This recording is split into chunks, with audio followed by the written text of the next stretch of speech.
Paris wagenderewe n'Imana. Bibiliya iravuga ngo igihe cyo kugendererwa niki, isaha yo kugendererwa niyi.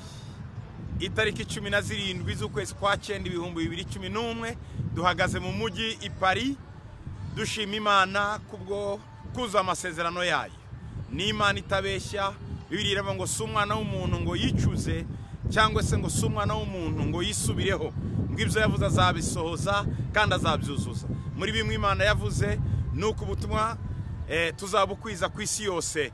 None Ubufaransa akaba ari bwo butahiwe, twari duhafite umurimo cellule de prière, ariko uyu munsi twaje kwemeza kwiki gikorwa ari igikorwa kivuye ku Mana kandi ari igikorwa dushigikiye, ndetse ari n'umurimo w'Imana udasanzwe watangiye kuvuka muri igihugu. Zion Temple Celebration Center ikaba igiye gutangira i Paris. Ubu turi hano tunezezwa cyane no kuba dukandagiye muri uyu mujyi w'i Paris. Kuva mu mwaka wa 2002 twakomeje kuwusengera dusaba ngo Imana ikingura imiryango. None mu mwaka wa 2011 turabona Imana ariyo kwizerwa idukinguriye umuryango, tukaba tugiye gutangiza ku mugaragaro urusengero rwa Zion Temple hamwe na mugenzi wanjye Pastor Claude Jessa. Aherutse no mu minsi ishize kugira ngo babashe gushigikira umukozi w'Imana Marcel Nshuti watangije ku mugaragaro cellule ya Zion Temple. Amezi 9 rero ararangiye. Umubare 9 ni umubare wo kuvuka. Zion Temple igize igihe rero iravutse. Amezi 9 naye tuje gushimangira ko iki gikorwa tukizi, tugishigikira kandi tukiri inyuma.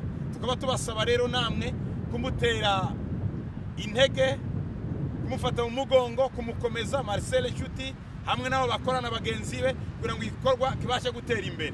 Turi hano uyu munsi gushiraho ikimenyetso iby'Imana yavuze, iby'Imana yasezeranye ngo mugende mu isi yose muhindura abantu kuba bigishwa. Uyu munsi Ubufaransa nibwo butahiwe kandi duhereye mu mutima wabwo ariyo kapitale y'i Paris.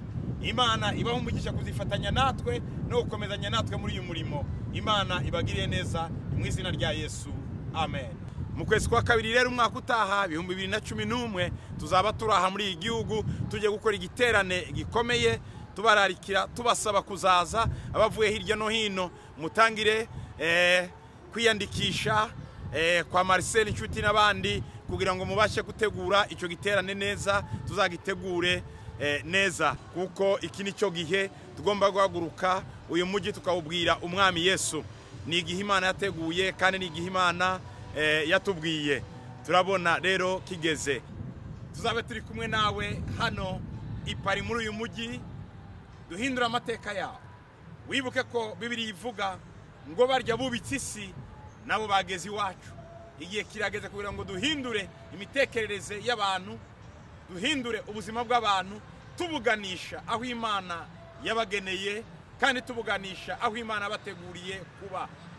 Icyo gihe tuzaba turi kumwe n'abaririmbyi bavuye hirya no hino, tuzaba turi kumwe n'abandi bavuga butumwa, tukazakora igiterane gikomeye cyane kandi noneho kigiye guhagurutsa n'abantu benshi cyane bari mu bwigunge. Bwoko bw'Imana ntimuhweme. Igihe cyo kugendererwa n'Imana niki, utazasigara inyuma cyangwa se utazavuga ngo sinabyumvishe.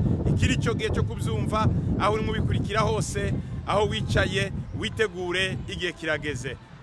Imana ibaho umugisha kandi Imana ibagiriye neza.